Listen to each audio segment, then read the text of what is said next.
नमस्ते। आज के इस विश्लेषण में हम एक ऐसी बात पर चर्चा करने वाले हैं जो हम सबकी जिंदगी से बहुत गहराई से जुड़ी है। इंसानी रिश्ते। कभी सोचा है कि जिंदगी में जो भी रिश्ते बनते हैं वो अचानक नहीं होते। कोई रैंडम केओस या इत्तेफाक नहीं है ये। दरअसल ये सब पहले से रिकॉर्ड किए गए किसी नाटक की तरह है। तो चलिए बिना किसी देरी के सीधे इस रहस्यमयी मुद्दे की गहराई में उतरते हैं। अब सबसे बड़ा सवाल ये आता है कि आखिर इतने उलझे हुए रिश्ते बनते ही क्यों हैं? ऐसा क्यों होता है कि कोई किसी खास परिवार में ही जन्म लेता है या किसी खास इंसान से ही शादी होती है? ये इंसानी जुड़ाव का एक बड़ा ही दिलचस्प रहस्य है। अगर ध्यान से समझें तो जिंदगी की ये सभी बाहरी घटनाएं एक ऐसी फिल्म की तरह हैं जिसकी शूटिंग पहले ही पूरी हो चुकी है, और अब हम जो अपनी असल जिंदगी में देख रहे हैं ना, वो बस उस फिल्म का पर्दे पे प्रोजेक्शन है। तो इस फिल्म को चलाने वाला असली इंजन क्या है? वो अनदेखी ताकत है, कर्म।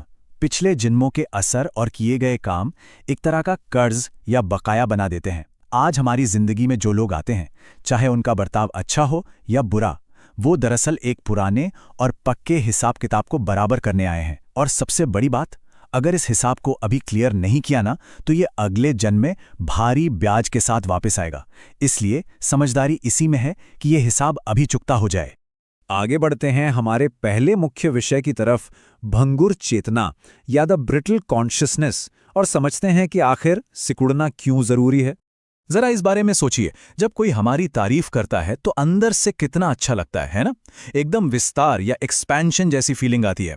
लेकिन इसके बिल्कुल उलट, जब कोई अपमान करता है या बुरी बात कहता है तो अंदर एक अजीब सी सिकुड़न महसूस होती है। ये बहुत ही स्वाभाविक है।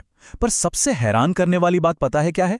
अगर जिंदगी में हमेशा सिर्फ तारीफ ही मिलती रहे, कोई रुकावट या चुनौती ना हो, तो ये चीज एक इंसान को अंदर से बेहद कमजोर बना देती है। नतीजा क्या होता है? एक ऐसी चेतना जिसने सिर्फ तारीफ ही सुनी है, वो कांच के एक नाजुक टुकड़े की तरह भंगुर या ब्रिटल हो जाती है। जैसे ही उस पर कोई पत्थर लगता है, यानी कोई छोटी सी भी चुनौती आती है, तो वो तुरंत टूटकर बिखर जाती है।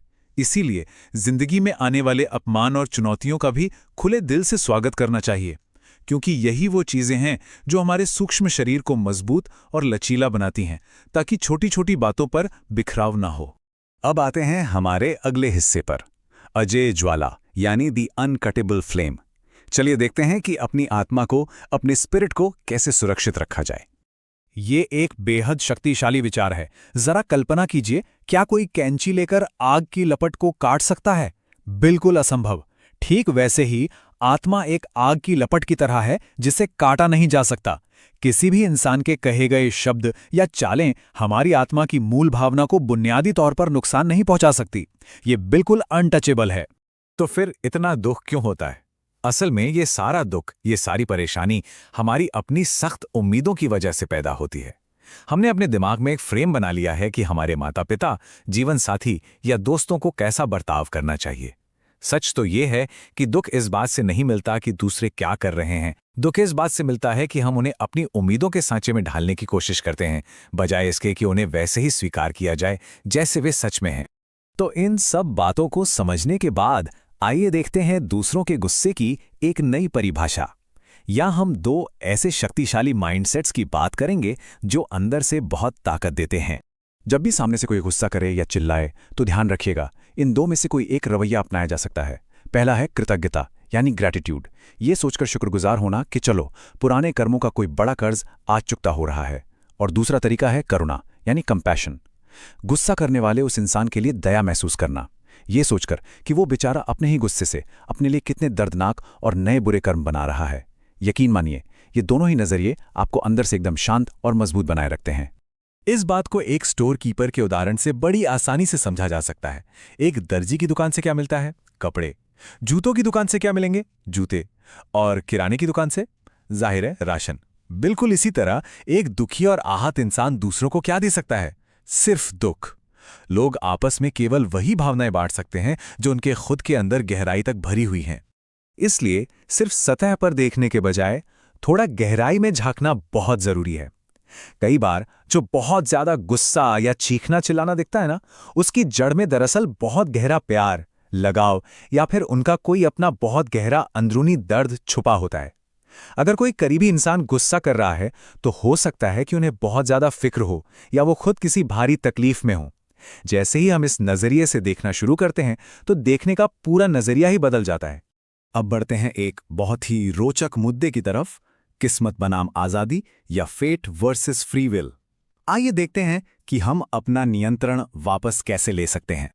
इस पूरे विश्लेषण का सबसे बड़ा और अहम निष्कर्ष यह है कि किस्मत या फेट सिर्फ इस बात को कंट्रोल करता है कि बाहर क्या घटना घटेगी, लेकिन उस घटना को अंदर कैसे महसूस करना है, उस पर कैसा रिएक्शन देना है, इस पर 100% कंट्रोल हमारा अपना होता है।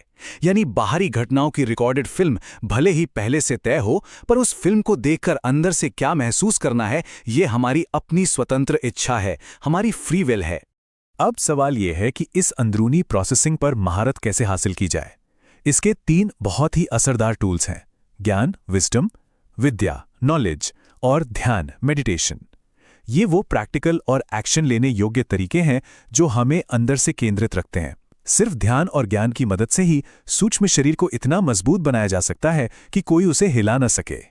अगर इन बातों को सही तरीके से समझा जाए तो ये हमें लाजवाब हद तक शक्तिशाली बना सकती हैं। सूक्ष्म शरीर को मजबूत बनाना वाकई एक गेम चेंजर है। अगर आपको आज का ये विश्लेषण पसंद आया हो और इससे कुछ नया सीखने को मिला हो तो कृपया लाइक जरूर करें, अपने विचार कमेंट बॉक्स में शेयर करें और चैनल को सब्सक्राइब करना ना भूलें, ताकि हम सब मिलकर ऐसे ही गहरे ज्ञान पर चर्चा करते रहें और एक मजबूत समुदाय बना सके। जाते जाते एक बहुत ही गहरा सवाल छोड़कर जा रहा हूं। जब अगली बार किसी मुश्किल रिश्ते या परेशान करने वाली स्थिति का सामना होगा, तो क्या एक नाजुक कांच की तरह टूटकर बिखर जाना चुना जाएगा, या फिर उस अजेय ज्वाला की तरह चमकना पसंद किया जाएगा जिससे कोई काट नहीं सकता? इस पावरफुल सवाल पर जरूर विचार कीजिएगा। आज के इस सफर में जुड़ने के लिए बहुत बहुत धन्यवाद।